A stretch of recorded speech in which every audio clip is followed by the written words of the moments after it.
राम हरि जय जय प्रभुपाद प्रभुपाद प्रभुपाद प्रभुपाद जय जय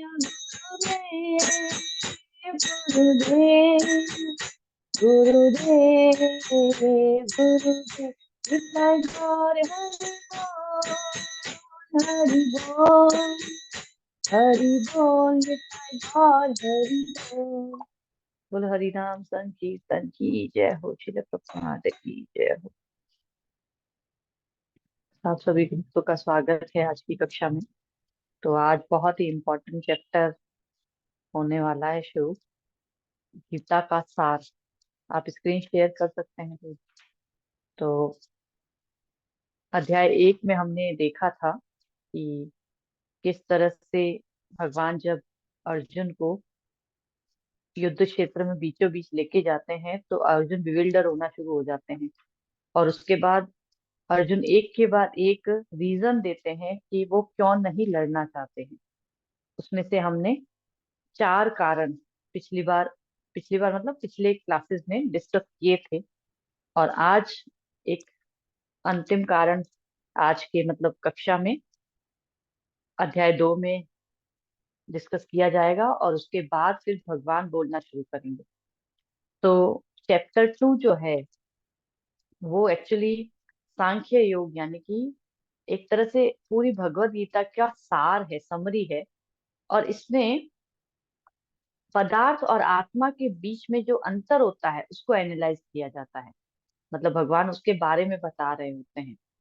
तो पहला जो है इस चीज पे, दूसरा कृष्ण गुरु की पोजीशन लेते हैं और बोलना शुरू करते हैं, और अर्जुन एक शिष्य की भूमिका निभाते हैं और सरेंडर होते हैं भगवान को। इसमें टोटल ये सबसे बड़े चैप्टर्स में से एक है। एक तो 18 चैप्टर, एक सेकंड चैप्टर सबसे बड़ा है। तो 72 वर्सेस 72 श्लोक्स हैं इसमें। तो पहला पार्ट 1 से लेके 39 श्लोक्स का है, और दूसरा 40 से लेके 72 तक। तो पहले पार्ट में मैं थोड़ा सा आप लोगों को बताऊंगी कि भाई पहले 3 श्लोक जो हैं उसमें कृष्ण अर्जुन को डांट रहे हैं। अभी हम देखेंगे, पहला श्लोक तो संजय बोलेंगे, लेकिन उसके बाद 2 श्लोक और उसके बाद 4 से 9 में अर्जुन और नहीं लड़ने का एक और कारण बताएंगे।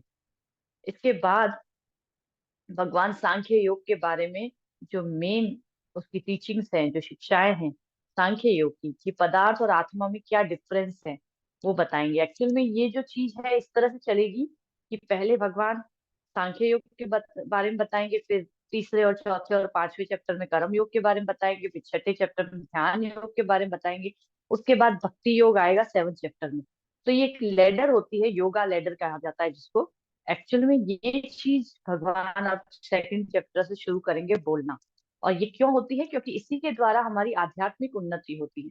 अलग अलग हम स्टेजेस पे होते हैं, और अलग अलग तरह से हमारी उन्नति के लिए भगवान ने शास्त्रों के माध्यम से बहुत सारे साधन बताए हैं। उनमें से ये कुछ साधन होते हैं। ठीक है, तो इसमें डिटेल में तो हम ऑफकोर्स जैसे जैसे हम श्लोक आएगा वैसे जाएंगे।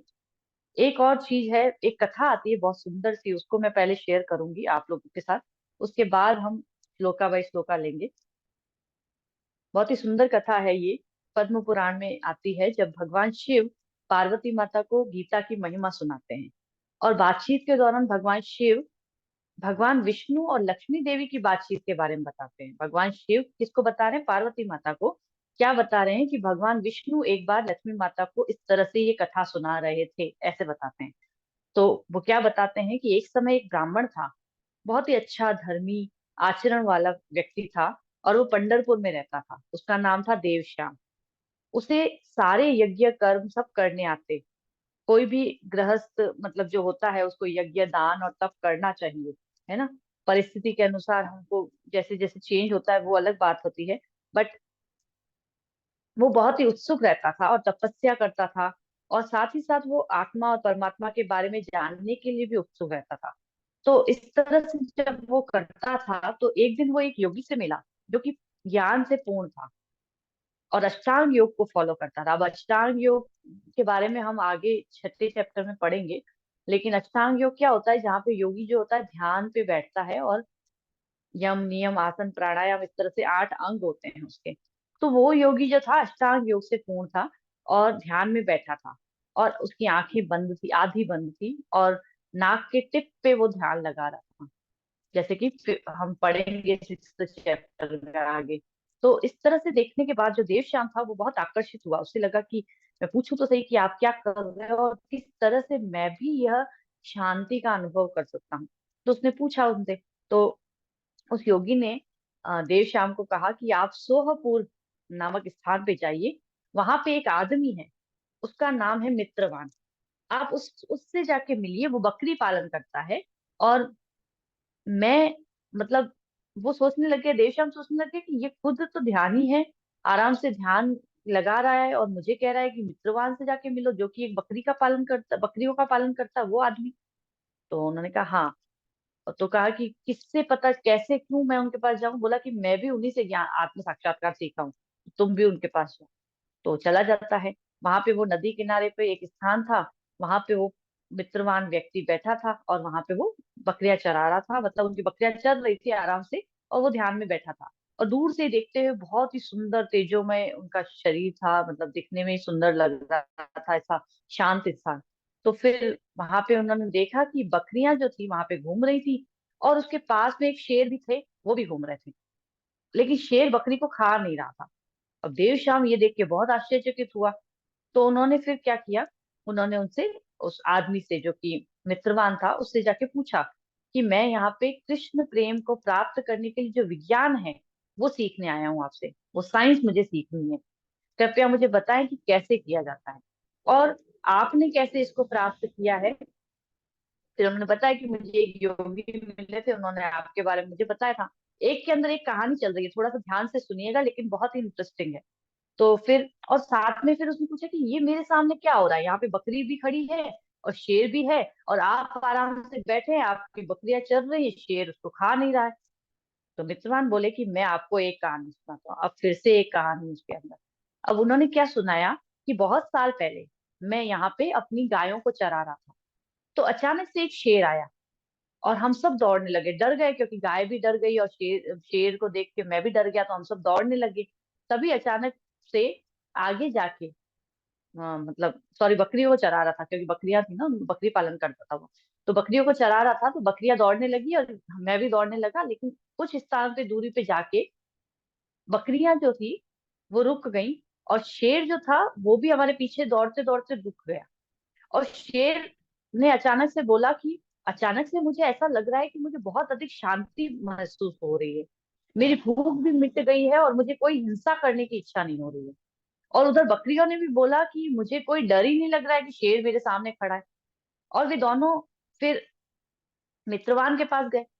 मित्रवान ने फिर सोचा कि अब किसके पास जाए, तो वहां के राजा जो था बंदर था, तो बंदर राजा के पास गए वो सब लोग मिलके।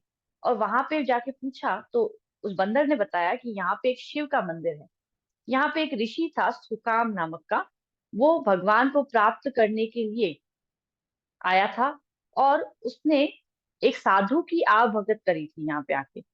तो साधु ने सुकाम से कहा कि तुम्हारी क्या इच्छा है, तो साधु वो उसने बोला कि मुझे भगवान को प्राप्ति करने की इच्छा है। तो साधु ने बोला कि यहाँ पे पूरी जगहों पे पत्थरों पे भगवत गीता का 2nd अध्याय लिखा हुआ है, तुम इसको पढ़ते रहो, और तुम्हें भगवान का प्रेम प्राप्त हो जाएगा। तो इस कारण से फिर वो साधु जो था वहां पे रोज वो भगवत गीता का 2nd अध्याय, जो ये गीता का सार जो सांख्य योग है, ये पढ़ता था, और ये पढ़ते पढ़ते उसको कृष्ण प्रेम की प्राप्ति हुई। तो इस कारण से ये स्थान इतना शांत है कि यहाँ पे कोई भी आता है तो उसको शांति महसूस होती है, और उसके कारण इसको उनको कृष्ण प्रेम की प्राप्ति भी हो जाती है। तो इस प्रकार से फिर मित्रवान ने देवश्याम को कहा कि तुम्हें भी अगर ऐसा करना है तो तुम्हें भी इस तरह से यहाँ पे करना पड़ेगा, और तुम्हें भी कृष्ण प्रेम की प्राप्ति हो जाएगी। तो इसका मतलब हम ये समझ सकते हैं कि भगवत गीता का हर एक अध्याय, ऐसा नहीं है कि केवल 2nd अध्याय, भगवत गीता का एक एक श्लोक अगर हम पढ़ते हैं तो वो कृष्ण प्रेम की तरफ हमको अग्रसर करता है। ये चीज पे अगर हमें बिना किसी संशय के, अभी भगवान भी बोलेंगे आगे, बिना संशय के अगर हम विश्वास करते हैं, इतना सा भी डाउट नहीं रहता है कि जो बोला जा रहा है भगवान के द्वारा या फिर इस भगवत गीता में जो बोला जा रहा है उसमें कोई डाउट है, उसमें कोई कंफ्यूजन है। ऐसा नहीं कि बिना वेरिफिकेशन के आपको कोई संशय आता है तो उसको वेरीफाई कर लेना चाहिए, गुरु से, साधु से, शास्त्र से। लेकिन संशय।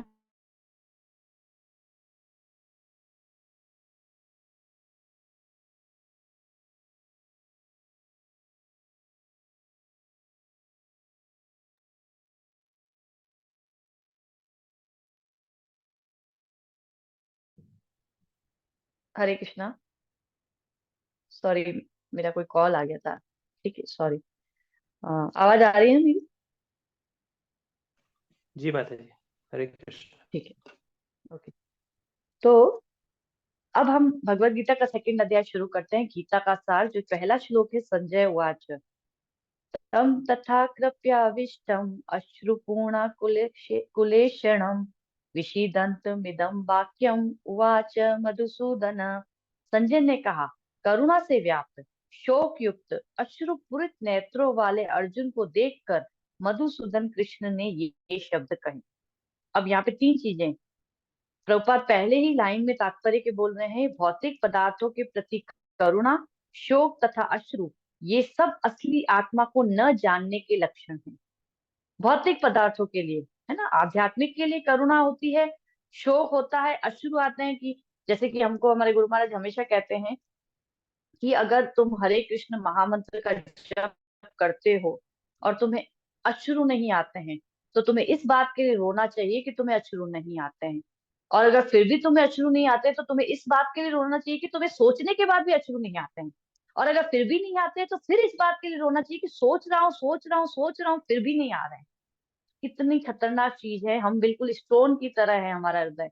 और ये मैं रोज रियलाइज करती हूँ कि एक पत्थर की तरह होता है हमारा हृदय। अगर थोड़ा सा भी हमने अपने आप को इधर उधर किया, तो वो पत्थर वापस से अपनी जगह पे, मतलब जैसे स्टैचू हो जाता है ना, वैसे हो जाता है। और हरे कृष्ण महामंत्र आप डाल रहे हो, जैसे वो होते हैं ना, बंदूक चल रही है लेकिन गोली जा ही नहीं रही निशाने पे, वैसी वाली स्थिति होती है। लेकिन यहाँ पे क्या कह रहे हैं प्रभुपाद? प्रभुपाद कह रहे हैं, भौतिक पदार्थों के प्रति करुणा, शोक और अश्रु, ये सब असली आत्मा को न जानने के लक्षण हैं। और शाश्वत आत्मा के प्रति करुणा ही आत्म साक्षात्कार है। तो ये प्रभुपाद किसके लिए बोल रहे हैं? प्रभुपाद हमारे लिए बोल रहे हैं, क्योंकि यहाँ पे अर्जुन ये प्रदर्शित कर रहे हैं कि उन्हें करुणा आ रही है, फिर शोक आ रहे हैं और अश्रु आ रहे हैं। किसके लिए आ रहे हैं? अपने संबंधियों के लिए, अपने मित्रों के लिए। पहले उन्होंने चार कारण दिए थे कि मुझे मित्रों और संबंधियों को कैसे मारूं। फिर बोला कि अगर इनको मारूंगा तो इनके रक्त से सने होंगे मेरे हाथ, फिर उसका पाप भी चढ़ेगा मेरे ऊपर, है ना। फिर जो कुल क्षय हो जाएगा उसका भी, कुल का क्षय हो जाएगा, और उसके कारण बहुत सारा मतलब सामुदायिक और पारिवारिक योजनाएं जो होती है सब विनष्ट हो जाएंगी। ये चार कारण अर्जुन ने दिए थे। तो जब इस तरह से ये वाला अर्जुन, जो कि पूरे तरह से करुणा से व्याप्त है, शोक युक्त है, और अश्रुपूरित नेत्र है उसके, उनको जब भगवान ने देखा, तो भगवान ने ये शब्द कहे। अब मधुसूदन शब्द जो है, ये यहाँ पे, क्योंकि भगवान मधु नामक असुर का वध किया था भगवान ने, और अब अर्जुन ये चाह रहे थे कि कृष्ण उस अज्ञान रूपी असुर का वध, जो कि हमें अपने कर्तव्य से विमुख करता है, उसका वध भगवान स्वयं करें। क्यों? क्योंकि करुणा, कई बार जैसे करुणा शब्द हम बहुत गलत ले लेते हैं। कई बार हम कहीं पे जा रहे हैं, मान लीजिए कोई भिखारी मिल गया, कोई बैगर मिल गया आपको, या इस तरह से कोई आपसे आके मांग रहा है ना। अब आजकल हमको ये, आजकल तो लोग थोड़े स्मार्ट हो गए हैं, इनको पता चल गया है कि भाई ये लोग जा जा के फिर नशा करते हैं, या फिर बहुत सारी ये गैंग्स होती हैं जो इन लोगों को भेजती हैं, और फिर वो इनसे पैसे ले लेती हैं, इस तरह से इनका जीवन बर्बाद किया जाता है। तो इस तरह से लोग थोड़ा बहुत समझने लग गए हैं। लेकिन जब हम अपने, मतलब हम किसी को ऐसी जगह पे हम करुणा करते हैं, मान लीजिए कि हमने करुणा करी और किसी ऐसे व्यक्ति को हमने दान दे दिया, जो कि उस दान का उपयोग, मान लो एक ड्रिंकर है, आपने उसको दान दिया, अरे बेचारा बेचारा बेचारा करके, आपने उसको 100 रुपए दिए, उसने जाके 100 रुपए की दारू पी ली। अब उसका पाप जो होता है ना, वो भी हमारे ऊपर कुछ अंश आता है फिर उसका, क्योंकि हमने अपनी कमाई का एक अंश ऐसी जगह पे दिया जहां पे हमको नहीं देना चाहिए था। तो बिना सोचे समझे कोई दान भी नहीं करना चाहिए। ये करुणा एक तरह की करुणा होती है।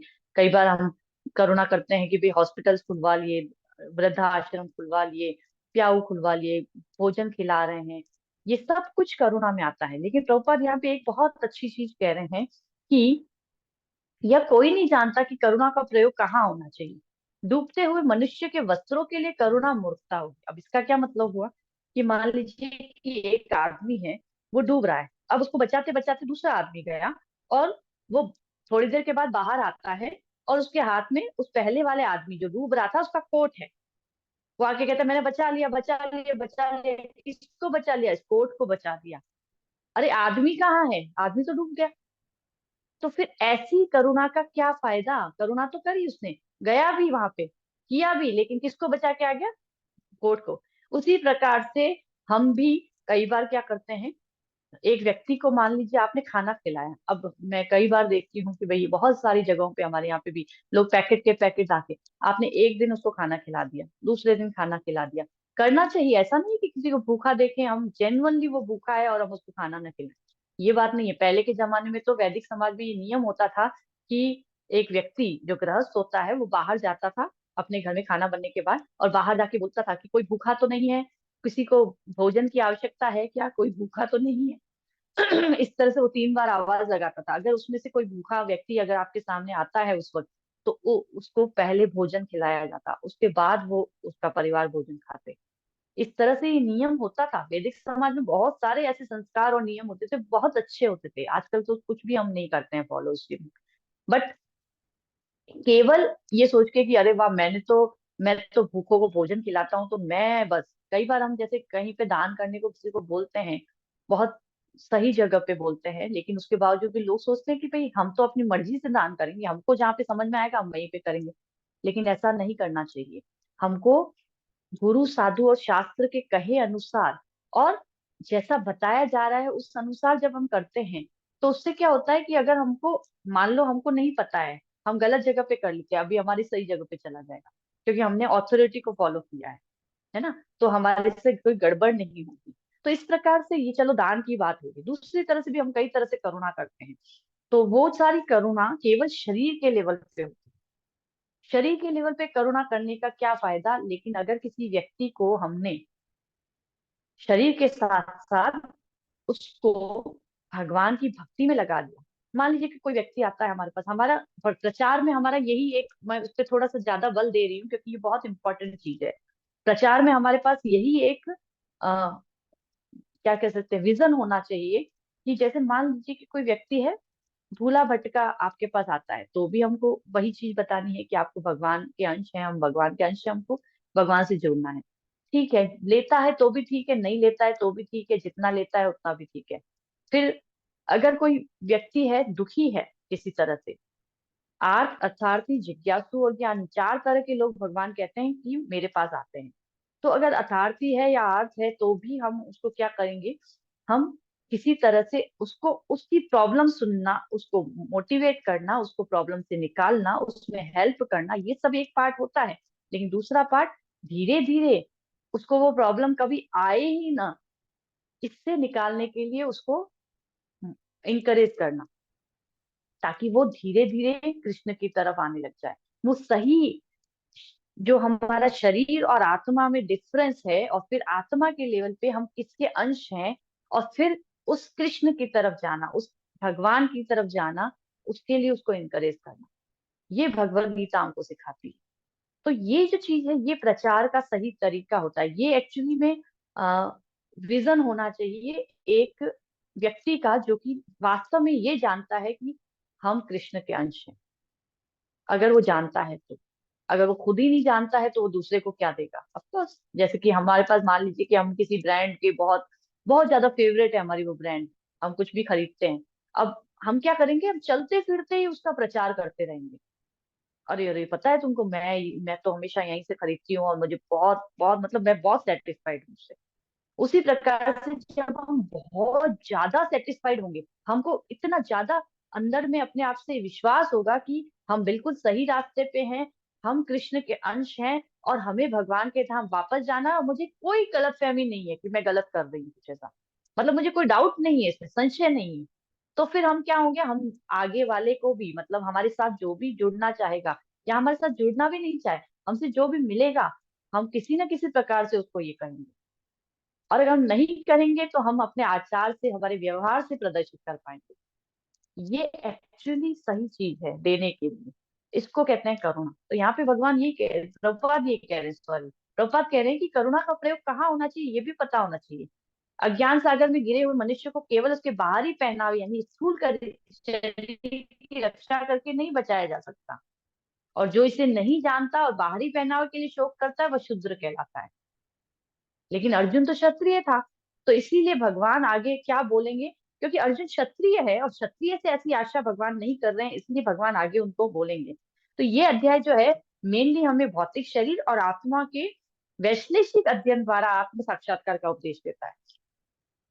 ठीक है, वैश्लेषिक अध्ययन द्वारा मतलब डिफरेंस दोनों में, या शरीर है या आत्मा है, शरीर और आत्मा, शरीर आत्मा, ये हम पदार्थ और आत्मा में कैसे डिफरेंस कर पाते हैं वो चीज यहाँ पे बताई जाएगी, और फिर उसके थ्रू हम आत्म साक्षात्कार कैसे करेंगे ये भी बताया जाएगा।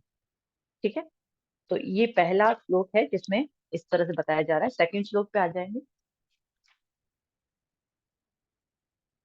इसके सेकंड चैप्टर के सारे श्लोक बहुत ज्यादा इंपॉर्टेंट हैं, तो हो सकता है मैं चार पांच से ज्यादा न ले पाऊं एक बार में, कुछ कुछ ऐसे नॉर्मल होंगे, तो वैसे ऐसे हैं नहीं, क्योंकि सारे ही बहुत अच्छे श्लोक हैं जिनके ऊपर डिटेल में चर्चा की जा सकती है।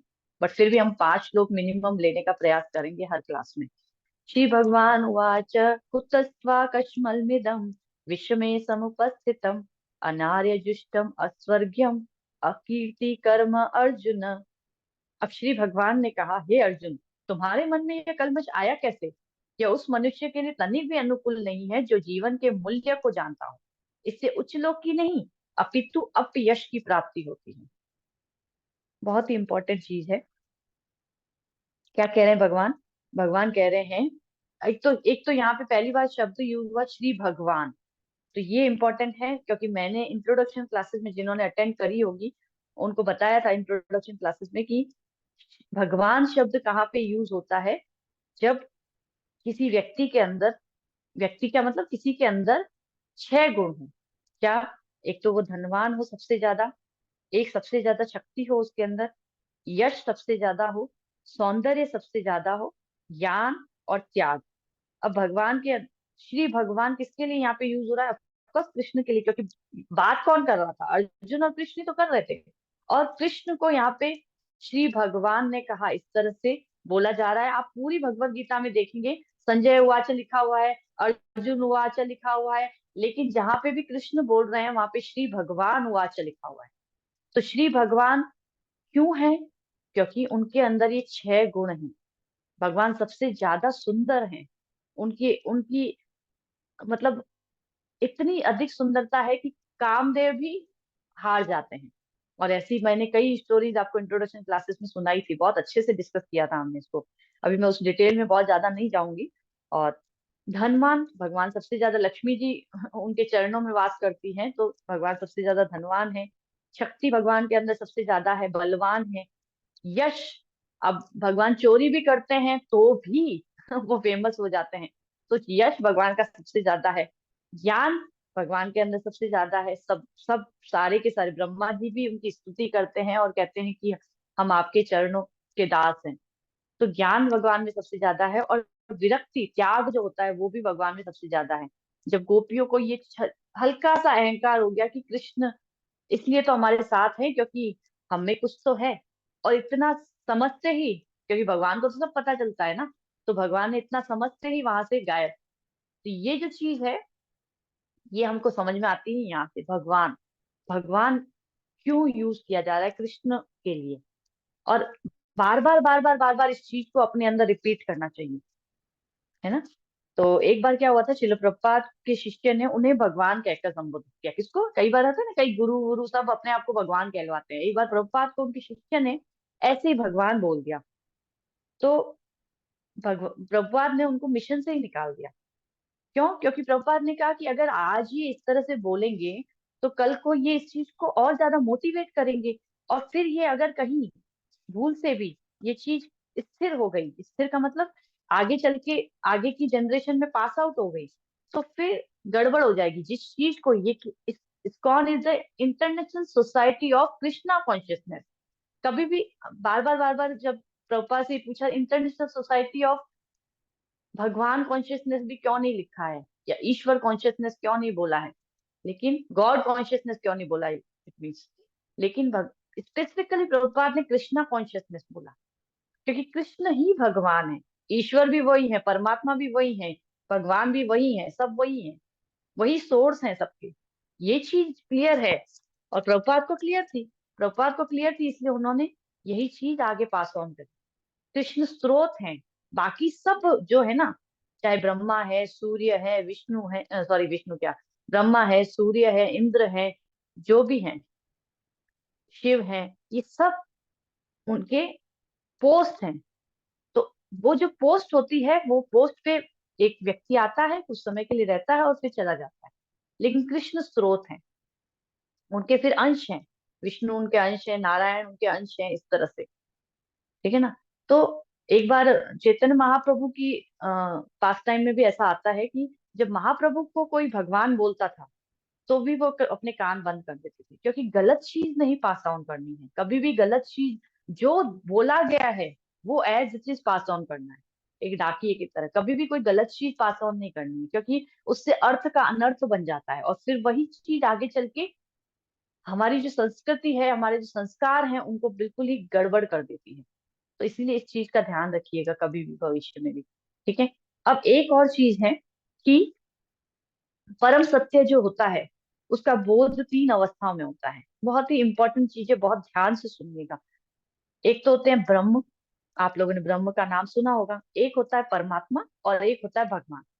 अब जिस प्रकार से सूर्य होता है ना, तो सूर्य, सूर्य की धूप, हम यहाँ पे मान लो मैं अंदर बैठी हूँ और सुबह मॉर्निंग का टाइम है, और सूरज की किरण आना शुरू हुई अंदर, तो मुझे लगेगा हाँ सूरज उग गया है, तो धूप से ही पता चल गया, वो प्रकाश से पता चल गया कि सूर्य है। अब उसके बाद हम बाहर निकलते हैं, हम सूर्य को देखते हैं, तो हमें पता चलता है कि हाँ एक आग का गोला है, जो कि हमारे से बहुत बहुत दूर है, ठीक है, तो वो सूर्य की सतह कहलाती है। अब एक और चीज जब हम साइंटिफिकली सुनते हैं, तो हमें पता है कि वो एक प्लेनेट है, एक ग्रह है, सूर्य लोक है एक्चुअली। तो एक ग्रह है, वो गोला नहीं है, सिर्फ मतलब गोला नहीं है ऐसा ही कोई आग का गोला, उस वहां पे ग्रह है। ग्रह का मतलब क्या होता है, जहाँ पे लोग रहते हैं, जहाँ पे उसका राजा होता है कोई, तो वहां पे सूर्य लोक है, जिसका राजा जो है विवस्वान है, और वहां पे जो लोग रहते हैं ना, उन सबका शरीर जो है आग से बना हुआ होता है, इसलिए वो वहां पे रह पाते हैं, ठीक है। ये चीज हमको नहीं नजर आती है, साइंस में कभी नहीं बताया जा सकेगा, क्योंकि नजर ही नहीं आ सकती हमको, हम सूर्य के इतना पास जा ही नहीं सकते कि हमको वहां पे लोग दिख सकें, और ना ही चंद्रमा के इतना पास जा सकते हैं। एक्चुअली एक्चुअली चंद्रमा जो बोला जाता है, वहां पे हम पहुंचे भी नहीं है, प्रभुपाद बोलते हैं, क्योंकि भागवतम के हिसाब से वो दूरी जो बताते हैं साइंटिस्ट, वो डिस्टेंस है ही नहीं चंद्रमा की पृथ्वी से। बट ठीक है, उसमें मैं इंट्रोडक्शन क्लासेस में मैंने बहुत डिटेल में ये चीजें बता रखी हैं, फिर भी कभी किसी को कोई क्वेरी हो तो आप लोग पूछ सकते हैं भले अभी क्लास के अंत में। तो इस तरह से 3 चीजें हमें पता चली, धूप दिख रही है, प्रकाश है, यानी कि सूर्य का एक स्टेज ये होती है, दूसरी सतह यानी कि गोला है, और तीसरा वो एक ग्रह है जिसके अंदर लोग रहते हैं। अब इसी प्रकार से एक और उदाहरण आता है कि एक ट्रेन है, मान लीजिए कि एक, मैंने पहले भी बताई है कि एक ट्रेन है, जब दूर से ट्रेन आती हुई दिख रही है, तो हमें क्या दिखेगा, सिर्फ उसकी लाइट दिखाई देती है। फिर जब ट्रेन थोड़ा पास में आती है, तो हमें दिखते हैं कि अच्छा इसमें कि ये डब्बे भी बने हुए होते हैं।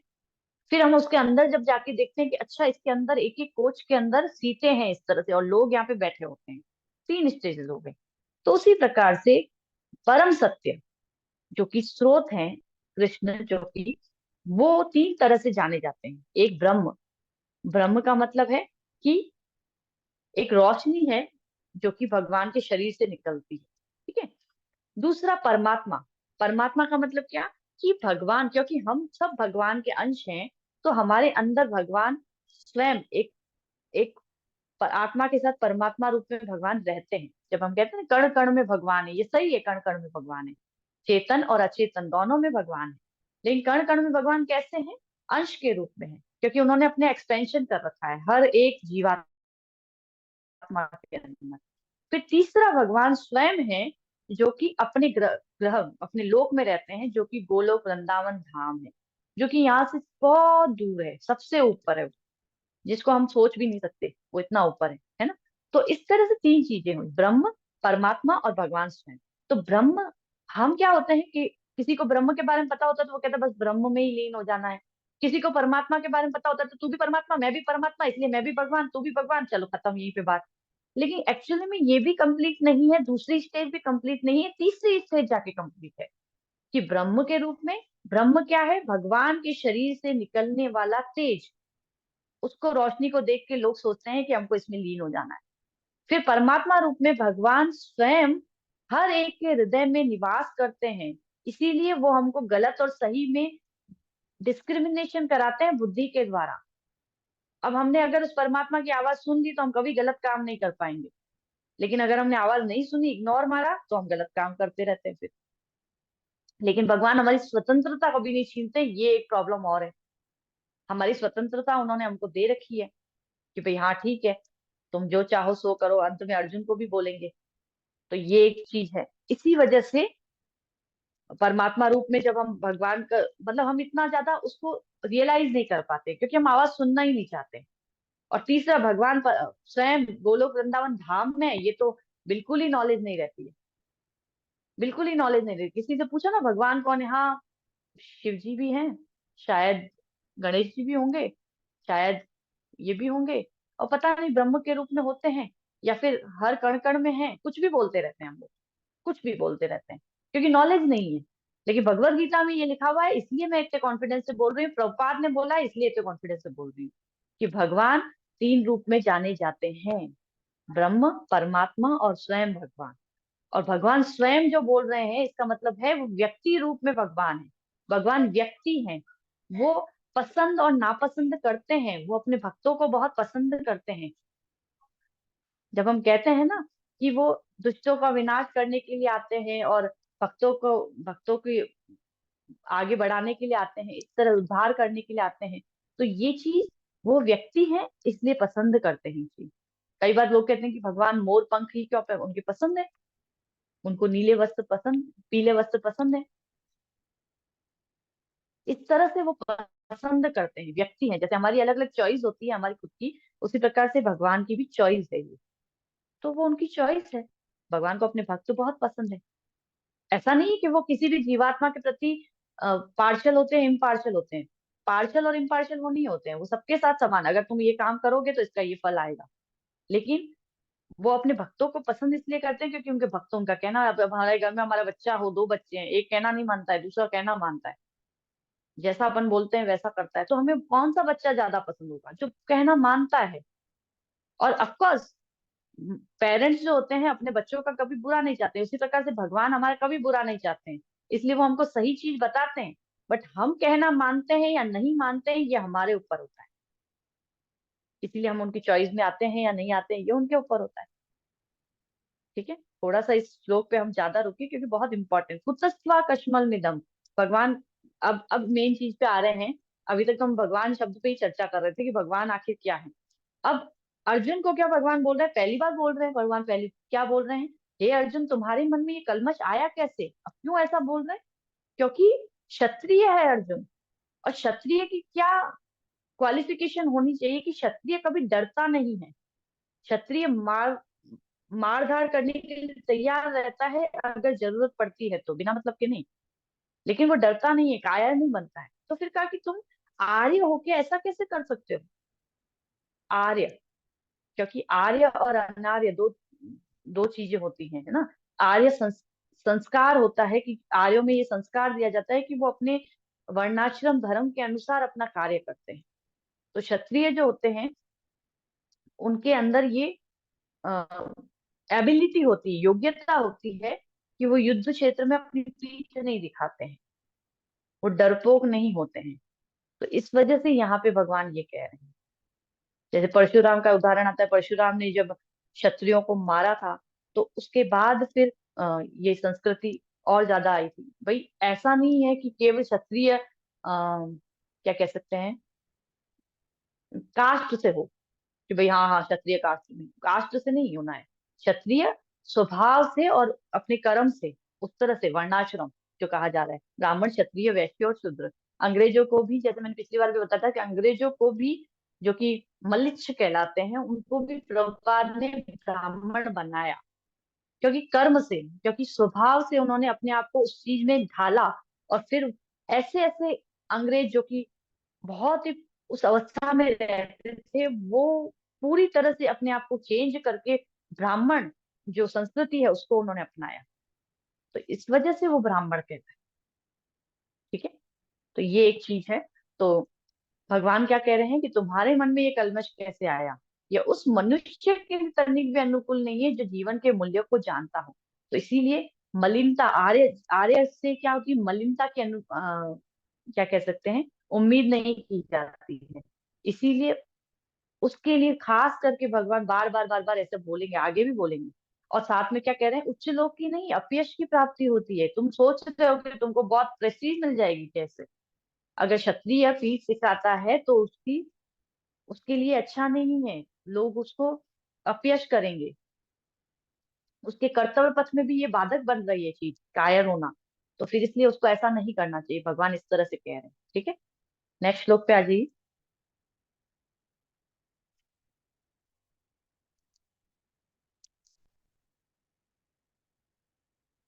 कैब्यमासमागम पार्थ नेतत्त्वययुपपद्यते क्षुद्रम हृदय दौर्बल्यम त्यक्त्वोत्तिष्ठ परंतप।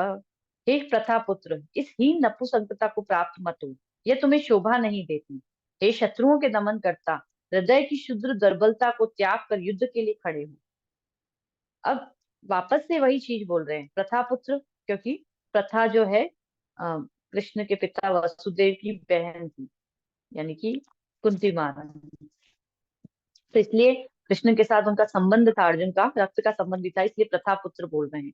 इस ही नपुंसकता, अब नपुंसकता यहाँ पे शारीरिक नहीं, मानसिक नपुंसकता की बात हो रही है।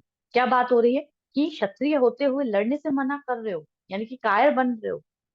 इस चीज को मत करो तुम, यह तुम्हें शोभा नहीं देती है। क्योंकि कृष्ण ये नहीं चाहते थे कि अर्जुन एक अयोग्य क्षत्रिय पुत्र कहलाए, है ना। बहुत ज्यादा अर्जुन के अंदर गुण थे, उसके बाद वो योग्य भी था, और उसके बाद वो अर्जुन कृष्ण का मित्र भी था।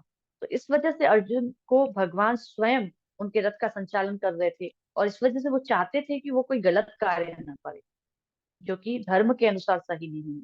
तो इस वजह से वो उनको कह रहे हैं कि तुम इस तरह से मत करो, या तुम्हें शोभा नहीं देती है। और हृदय की शुद्र दुर्बलता, अब शुद्र दुर्बलता क्यों कहा गया है? युद्ध के लिए खड़े हो। अब जब भी हमें भी कभी ऐसा लगे, ये हमारे लिए भी एक तरह से क्या कह सकते हैं, एक, ये श्लोक जो है ये हमारे लिए भी मोटिवेशन है। क्या? कि कभी हमको ऐसा लगे कि हम अपना कर्म नहीं कर पा रहे अच्छे से, हम अपनी जो रिस्पॉन्सिबिलिटीज है वो नहीं निभा पा रहे हैं, या फिर किसी वजह से डीमोटिवेट हो रहे हैं, तो हमें ये श्लोक को पढ़ना चाहिए। हृदय की शुद्र दुर्बलता है, क्योंकि जो हमारा गुण है उसके अनुसार हम कार्य करते हैं, और उसके अनुसार ही हमारा स्वभाव होता है एक्चुअली, है ना। तो वो अगर हम नहीं करते हैं, या फिर हमारे कर्म के अनुसार, जैसे कि गृहिणी है उसका क्या कर्म है, एक बिजनेसमैन है उसका क्या कर्म है, वो अलग अलग अलग अलग हमारे कर्म होते हैं। उसके अनुसार हम कार्य नहीं कर पाते हैं, कई बार हमें फेलियर्स मिलते हैं लाइफ में। कई बार हमारी कोई प्रॉब्लम होती है, फिजिकल प्रॉब्लम है, बीमारी है, कुछ भी है, उसके कारण हम कोई कार्य नहीं कर पा रहे हैं, डिमोटिवेट हो रहे हैं, बहुत सारी चीजें होती हैं। तो उन सब केसेस में हम बार बार भगवान के इस चीज को, इस शुद्र दुर्बलता को त्याग कर युद्ध के लिए खड़े हो। हृदय की शुद्र दुर्बलता है वो हमें, ऐसा कई बार होता है हमारे साथ कि मान लीजिए हमसे कोई छोटी सी चीज नहीं हो पा रही है, या कोई बड़ी भी चीज नहीं हो पा रही है, हम फेल पे फेल हो जा रहे हैं, फेल पे फेल हो जा रहे हैं। तो हम क्या करेंगे, हम अपने आप को बिल्कुल निकृष्ट मान के साइड में बैठ जाते हैं। हम सोचते हैं हम किसी लायक नहीं, हमसे कुछ नहीं हो सकता, ऐसा वैसा। ये सारी चीजों के लिए भगवान यहाँ पे बोल रहे हैं, क्योंकि अर्जुन के साथ भी तो अभी यही हो रहा है। वो बिना मतलब के, उसमें सब तरह से टैलेंटेड है वो, फिर भी वो बिना किसी कारण के अपने आप को पीछे करने की कोशिश कर रहे हैं कि मुझे नहीं करना है ये सब। तो यहाँ पे इसलिए भगवान ये बोल रहे हैं। ठीक है, नेक्स्ट श्लोक पे आ जाएंगे।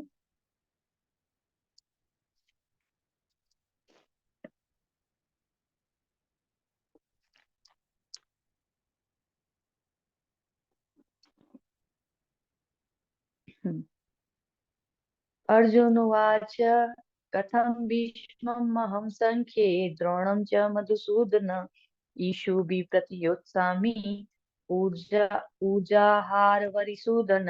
अर्जुन ने कहा, हे शत्रुहंता, हे मधुसूदन, मैं युद्ध भूमि में किस तरह भीष्म तथा द्रोण जैसे पूजनीय व्यक्तियों पर उलट कर बाण चलाऊंगा? कैसे करूं मैं? क्यों कह रहे हैं ऐसा? भीष्म और द्रोण जैसे व्यक्तियों पर उलट कर बाण चलाऊंगा? क्योंकि भीष्म और द्रोण जो थे वो उनके पितामह थे और गुरु थे। लेकिन दूसरी तरफ भगवान क्या सोच रहे हैं? भगवान ये सोच रहे हैं कि भाई, भीष्म और द्रोण जो थे वे कितने ही पावरफुल क्यों ना हो या फिर कितने ही बड़े व्यक्ति क्यों ना हो, लेकिन वो अधर्म का साथ दे रहे थे। क्यों? क्योंकि भीष्म पितामह के हाथ बंधे हुए थे। उन्होंने पहले ही ये शपथ ले ली थी कि किसी भी तरह से मैं सिंहासन का त्याग, हस्तिनापुर को प्रोटेक्ट करना नहीं छोड़ूंगा। मैं कोई शादी नहीं करूंगा। इस तरह से उन्होंने कहा था, मैं विवाह नहीं करूंगा और मैं कभी भी सिंहासन पर भी नहीं बैठूंगा, लेकिन हस्तिनापुर को छोड़ूंगा भी नहीं, प्रोटेक्ट मैं हमेशा करूंगा। तो उनके हाथ बंधे हुए थे, इस वजह से भीष्म पितामह कुछ नहीं बोले थे। फिर द्रोणाचार्य का भी यही हाल था कि वो गुरु थे, लेकिन वो भी अपनी पोजीशन को बनाए रखने के लिए कुछ नहीं बोल रहे थे। तो इस वजह से भगवान कह रहे हैं कि भाई, अधर्म का साथ दे रहे हैं ना वो। तो ये जो पावर होती है, धर्म और अधर्म, अगर धर्म धर्म को व्यक्ति पालन करता है तो उसमें वो चाहे नीचे की पोजीशन पे हो, लेकिन एक्चुअली में वो भगवान उसके साथ होते हैं। और अगर व्यक्ति अधर्म का पालन करते हुए चाहे ऊपर की पोजीशन पे भी हो ना, तो भी वो एक्चुअली में भगवान उसके साथ नहीं होते। ये भगवान यहाँ पे दर्शा रहे हैं। ठीक है। तो भीष्म का रोल वैसे बहुत इंपॉर्टेंट है। भगवान सोचते हैं कि यदि अर्जुन ये युद्ध नहीं करेंगे तो फिर मुझे तो सबको मारना ही है, लेकिन मुझे इसको निमित्त भी बनाना है। तो इसलिए भगवान क्या कर रहे हैं, अर्जुन को मोटिवेट कर रहे हैं कि इस तरह से मत करो। है ना, जो पहले हृदय की शुद्ध दुर्बलता को त्याग कर युद्ध के लिए युद्ध करो बोल रहे थे। और अर्जुन इस तरफ क्या कर रहे हैं? अर्जुन चाह रहे हैं कि मैं भीष्म और द्रोण, मेरे जो पूजनीय हैं, उनको कैसे सोच छोड़ूं। क्योंकि अगर भीष्म और द्रोण पांडवों की साइड होते तो दुर्योधन कभी लड़ने की हिम्मत नहीं कर पाता, ये तो पक्का था। भीष्म और द्रोण के कारण ही उन्होंने लड़ने के लिए या युद्ध करने के लिए वो इतने ज्यादा बलवती हुए थे। तो ये जो चीज है, इसको समझना बहुत इम्पोर्टेंट है कि गुरु और हमारे जो बड़े हैं उनकी क्या इम्पोर्टेंस होनी चाहिए। यहाँ पे अर्जुन वो प्रदर्शित कर रहे हैं कि वे वो मेरे से बड़े हैं और दूसरा मेरे गुरु भी हैं। इस वजह से मुझे, मैं उन पर उलट कर कैसे बाण चलाऊं, भले ही वो मुझे क्यों न मार डाले, मैं नहीं करूंगा ऐसा। आगे वाले श्लोक में और ज्यादा बोलेंगे, उससे और पता चलेगा। नेक्स्ट श्लोक पे आ जाइए, 5th श्लोक पे। गुरून् हत्वा हि महानुभावान् श्रेयो भोक्तुं भक्ष्यं पिह लोके हत्वार्थ कामास्तु गुरुनिहेव भुंजीय भोगान रुधिर प्रदिग्धान। ऐसे महापुरुषों को जो मेरे गुरु हैं, उन्हें मार कर जीने की अपेक्षा इस संसार में भीख मांग कर खाना अच्छा है। भले ही वे सांसारिक लाभ के इच्छुक हों, किंतु हैं तो गुरुजन ही। यदि उनका वध होता है तो हमारे द्वारा भोग्य प्रत्येक वस्तु उनके रक्त से बनी है। अब यहाँ पे दो चीजें जो अभी मैं बता रही थी कि भगवान तो चाह रहे हैं कि भाई, क्योंकि उन्होंने अधर्म का साथ दिया है, इसलिए ऐसे व्यक्तियों को नहीं, मतलब गुरु की पोजीशन नहीं मिलनी चाहिए। लेकिन इस तरफ अर्जुन क्या बोल रहे हैं कि भले ही उन्होंने कुछ भी किया हो, सांसारिक लाभ के वो इच्छुक हो, लेकिन है तो गुरुजन ही। और अगर इनका वध होता है तो ये मेरे हाथ जो हैं उनके रक्त से सन जाएंगे, और फिर मेरे पर गुरु हत्या का भी पाप लगेगा। और फिर एक चीज और भी बोल रहे हैं कि मेरे गुरु हैं, उनको मारूं इससे अच्छा तो मार कर फिर मैं जीऊं, इससे अच्छा तो मैं भीख मांग के खा लूं। बिल्कुल ही नीचे की उस पे पोजीशन पे अर्जुन आ गए। है ना। तो इस तरह से ये जो कई बार ना, इस तरह की जो पोजीशन हो जाती है, हमारी भी हो जाती है, हमें समझ नहीं आता है कि हम क्या करें क्या नहीं करें। ऐसी स्थिति में हम फंस जाते हैं। वही स्थिति अर्जुन की भी हो रही है। लेकिन भगवान कह रहे हैं, या शास्त्रों में ये बताया जाता है कि ऐसे गुरु जो निंद्य कर्म में रत हो और जो विवेक शून्य हो, उनको त्याग कर देना चाहिए। तो पद बता रहे हैं कि ऐसा गुरु जो कि निंद्य कर्म में रत हो या फिर जो विवेक शून्य हो, जो समझ नहीं पा रहा है कि मैं अपने शिष्य को क्या दे रहा हूँ, सही चीज दे रहा हूँ कि नहीं दे रहा हूँ, बस अपने ही उसमें बढ़ने के लिए आगे। आजकल ऐसा बहुत होता है, आजकल तो हर जगह ऐसी चीज हो रही है। तो इसलिए हमें बहुत सोच समझ के किसी चीज पे फिक्स होना चाहिए, आराम से जांच करनी चाहिए, लेकिन जब समझ में आ जाए तो फिर सही चीज का त्याग नहीं करना चाहिए। ये भी इम्पोर्टेंट है। ठीक है, 2.6 पे आ जाइए।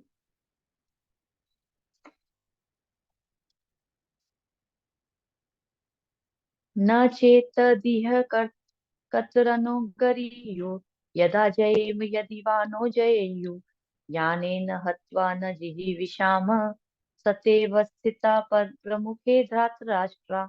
हम यह भी नहीं जानते कि हमारे लिए क्या श्रेष्ठ है, उनको जीतना या उनके द्वारा जीता जाना। यदि हम धृतराष्ट्र के पुत्रों का वध कर देते हैं तो हमें जीवित रहने की आवश्यकता नहीं है, फिर भी वे युद्ध भूमि में हमारे समक्ष खड़े हैं। अब यहाँ पे अर्जुन बिल्कुल कंफ्यूज हो जा रहे हैं, है ना? क्यों कंफ्यूज हो जा रहे हैं कि क्या करूं मैं, उनको मारूं या उनको जीतूं या नहीं जीतूं।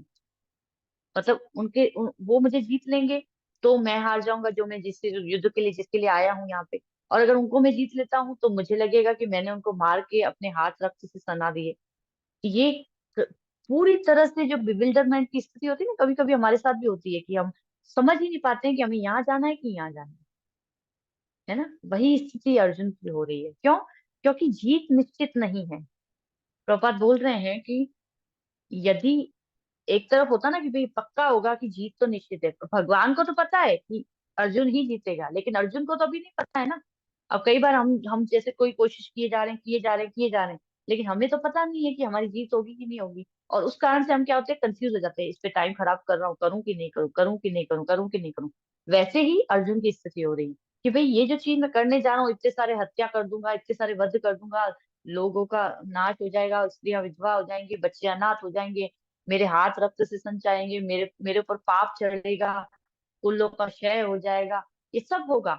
लेकिन ये करना फायदेमंद है कि नहीं है, एक तरह से ये भी तो सोचे लास्ट में जाके, क्या करूं, वैसी स्थिति हो रही है ना? तो जैसे कि अ, जो भगवान यहाँ पे एक और शब्द आगे यूज करेंगे, कृपण दुर्बलता, उस पे मैं बाद में आती हूँ। बट जैसे कि क्षत्रिय जो होता है ना, क्षत्रिय कभी इस तरह से सोचता नहीं है। क्षत्रिय के लिए तो अगर सामने से ललकार आई है तो आपको युद्ध करना ही करना है। बट अर्जुन के केस में ऐसा नहीं हो पा रहा है। क्यों?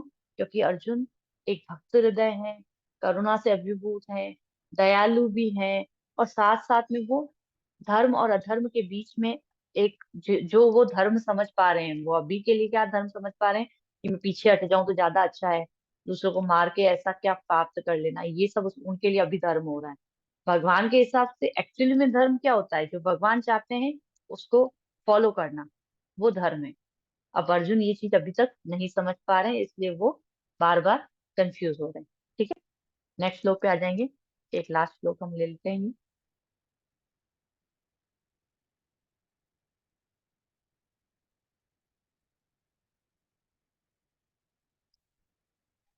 कार्पण्य दोषो भस्वभाव गच्छामि त्वां धर्म सम्मूढ़ चेता यच्छ्रेयस्यानिश्चितं ब्रूहि तन्मे शिष्यस्ते अहम शाधि मां त्वां प्रपन्नम। यहाँ पे भगवान क्या कह रहे हैं, सॉरी अर्जुन क्या कह रहे हैं, अब मैं अपनी कृपण दुर्बलता के कारण अपना कर्तव्य भूल गया हूँ और सारा धैर्य खो चुका हूँ। ऐसी अवस्था में मैं आपसे पूछ रहा हूँ कि जो मेरे लिए श्रेयस्कर हो उसे मुझे निश्चित रूप से बताएं। अब मैं आपका शिष्य हूँ और आपका शरणागत हूँ, कृपया मुझे उपदेश दें। बहुत ही इंपॉर्टेंट चीज है। हमको कई बार लगता है कि अरे क्यों जरूरत है हमको ये सब जानने की, लेकिन हम अभी उस स्थिति में नहीं है। अभी हम धीरे धीरे जब हम आगे बढ़ेंगे ना, जब आप दूसरी बार भगवत गीता पढ़ रहे होगे तो आपको लगेगा अरे पिछली बार तो ये पढ़ा ही नहीं था। क्योंकि अभी हम जिस, मान लीजिए मैं वन वन स्टेप पे हूँ, और मैं वन स्टेप पे हूँ, तो मैं अगर आपको 5 स्टेप की पोजीशन वाली चीज बता भी रही हूँ ना, तो उसमें से आप वन स्टेप वाला जितना ही समझ पाएंगे। समझ आ रही है? एक छोटे बच्चे के केस में सोचिए, जैसे कि एक छोटा बच्चा होता है, उसको राइम्स जो सिखाई जाती है, तो वो राइम्स के सिर्फ बोल समझ पाता है, उसका मतलब नहीं समझ पाता है। फिर धीरे धीरे उसको अपन इशारों से ट्विंकल ट्विंकल लिटिल स्टार इस तरह से समझाते हैं। फिर वो ट्विंकल ट्विंकल उसको दिखाते हैं कि ये ट्विंकल ये स्टार है, ये ट्विंकल ट्विंकल करता है, इसको ऐसे समझ में आया। फिर उसको स्पेलिंग्स आती है, फिर उसको राइम्स लिखना आता है, फिर समझ में भी आता है और बोलना भी आता है। ये स्टेजेस होती है ना। वैसे ही अभी आप लोग, अगर हो सकता है कई भक्त ऐसे हैं जिन्होंने इंट्रोडक्शन क्लासेस भी अटेंड नहीं करी होंगी, तो बिल्कुल ही नया सा अजीब सा ही कुछ लग रहा होगा कि माता जी बार बार क्या बोले जा रही है कि भाई आपने इंट्रोडक्शन क्लासेस में ये सुना होगा वो सुना होगा।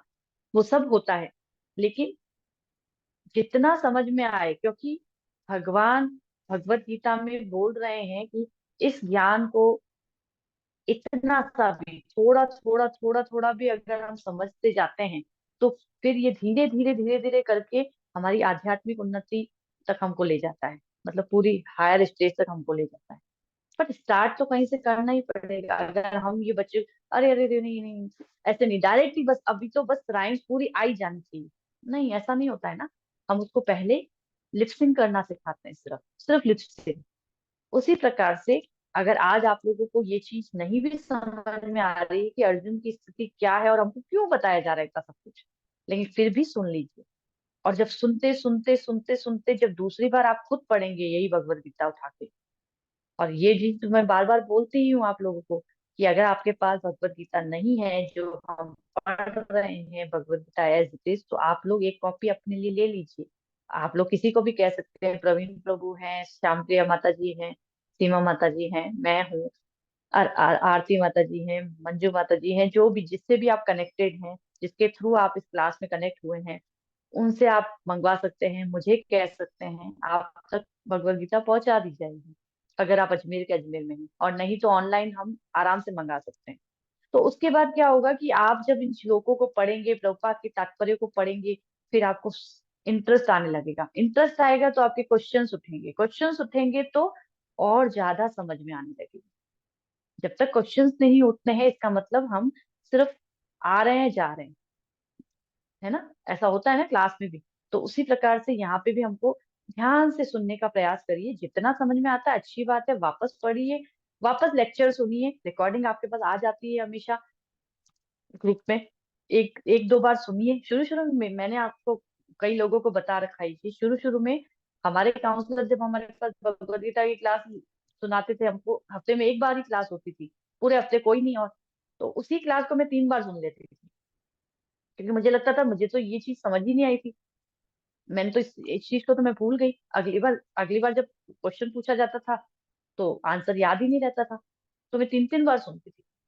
और इस तरह से फिर वो चीजें समझ में आने लगी। तो 3 बार नहीं सुन सकते कोई बात नहीं, लेकिन कम से कम एक बार और सुनना चाहिए। यहाँ पे जितना समझ में आ रहा है, वापस से जब सुनेंगे भगवत गीता को उठा के फिर सुनेंगे, पढ़ते पढ़ते सुनेंगे, तो और समझ में आएगा। ठीक है। तो इस चीज को, वही प्रैक्टिस वाला मामला है। और बस एक एम हमारी लाइफ में हमको बना लेना चाहिए, हाँ हाँ मुझे समझनी तो है भगवत गीता। भगवान आखिर अर्जुन को ऐसा क्या बता रहे हैं जो कि हमारे लिए बोला गया है कि हमें भी पता होना चाहिए, क्योंकि अर्जुन तो हम ही है। हमने शुरू में डिस्कस किया था कि अर्जुन तो हम ही है। तो फिर आखिर ऐसा क्या है जो मुझे पता होना चाहिए। तो जब हम पढ़ते रहेंगे तो मुझे समझ में आने लग जाएगा, है ना। तो अब यहाँ पे बहुत इंपॉर्टेंट श्लोक है ये। यहाँ से बिल्कुल टर्निंग पॉइंट शुरू हो रहा है अर्जुन को भगवत गीता कहने का। क्यों? क्योंकि इससे पहले तो अर्जुन भगवान से क्या कर रहे हैं, वाद विवाद कर रहे हैं, एक तरह से एक्सक्यूज दे रहे हैं बार बार, ऐसे नहीं, मैं ये नहीं करूंगा, मैं वो नहीं करूंगा, ऐसे सब कुछ।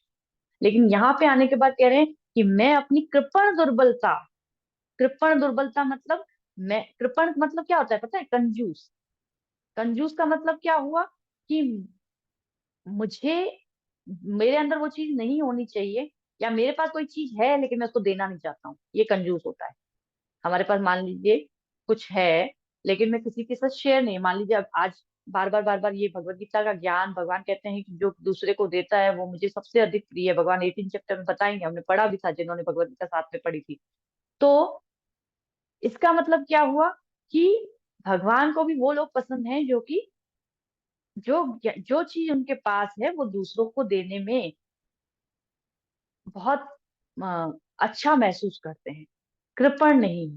तो अब भगवान, क्योंकि अर्जुन जो है उनके पास क्षत्रिय का गुण है, क्षत्रिय का स्वभाव है, उसके अंदर संस्कार है क्षत्रिय का, लेकिन वो दुर्बलता, हृदय की दुर्बलता, जो कि भगवान ने शब्द यूज किया था आगे के श्लोक में, उसको कारण वो चीज नहीं दे पा रहे हैं, वो कर नहीं पा रहे हैं, वो गुण गुण को बाहर नहीं निकाल पा रहे हैं। तो अब अर्जुन को स्वयं को ये समझ में आ गया कि मैं अपनी कृपण दुर्बलता के कारण अपना कर्तव्य, अब दुर्बलता यानी कि दोष होता है। जैसे कि एक उदाहरण से समझते हैं हम। कृपणता का मतलब क्या होता है कि हमारे नेचर के अनुसार हम कार्य नहीं करते हैं, है ना। दुर्बलता को मतलब दुर्बलता, सॉरी, दुर्बलता का मतलब ये होता है। तो अब अर्जुन जब कह रहे हैं कि दुर्बलता से ग्रस्त हूं, जैसे सन्यासी है मान लीजिए। अब गृहस्थ जो होता है वो अपने घर में अपने पत्नी बच्चों के साथ रहता है, लेकिन सन्यासी अगर ऐसा करे, सन्यास का चोला धारण किया और ऐसा कार्य करे, तो वो क्या हो गया, वो उसकी दुर्बलता कहलाएगी। हम कहते हैं ना कि सन्यासी अपने पद से गिर गया। ये इसीलिए कहा जाता है क्योंकि उसने सन्यास का पद ग्रहण किया था, वो उसकी पोजीशन थी कि उसको इस तरह की कोई चीज नहीं करनी है, बट उसने करी, तो इसका मतलब वो अपने पद से गिर गया, वो दुर्बलता कहलाती है। उसी प्रकार से क्षत्रिय के पद से गिर जाना अर्जुन का, ये उसकी दुर्बलता कहला रही है, क्योंकि वो कह रहे हैं खुद भी कि मैं अपनी कृपण दुर्बलता के कारण अपना कर्तव्य भूल गया हूँ। मेरा कर्तव्य है, मैं क्षत्रिय हूँ, मुझे करना चाहिए। तो अभी मान लीजिए कि हमें है ना, अच्छा हम सब लेडीज यहाँ पे हैं, अगर हमको अभी गर्मी का मौसम आएगा, ठीक है, और गर्मी के मौसम में हमको खाना बनाने को जब बोला जा रहा है, दिन के समय पे 40 डिग्री टेम्परेचर है, और हम कहें कि नहीं नहीं नहीं नहीं, मैं खाना वाना नहीं बनाऊंगी क्योंकि मेरे से तो ये काम नहीं होता है। करते हैं कई लोग ऐसा, मतलब फिर भी लेडीज जनरली नहीं करती हैं, खुद पसंद करती है बनाना अपने लिए खाना और घर के लिए।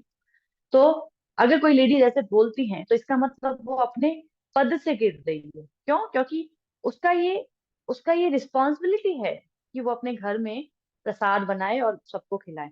आपको पता है प्रसाद शब्द मतलब, प्रभुपाद इतना ज्यादा तारीफ करते हैं इस चीज की कि जो जो वैष्णव या जो लेडीज अपने घर में भोग बनाती हैं, फिर भगवान को ऑफर करती हैं, और फिर भगवान वो जो प्रसाद आता है, मतलब भगवान ने खा लिया, अब वो प्रसाद बन गया, अब वो सबको खिलाती है। तो एक स्त्री जो होती है ना, वो अपने घर में इस पूरी फैमिली को कृष्णा कॉन्शियस बना सकती है, वो सबको भगवत धाम लेके जा सकती है सिर्फ प्रसाद के द्वारा।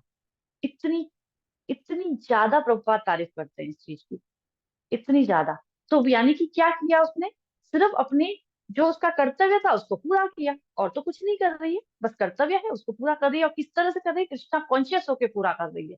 भगवान को भोग लगा रही है और फिर प्रसाद खिला रही है सबको।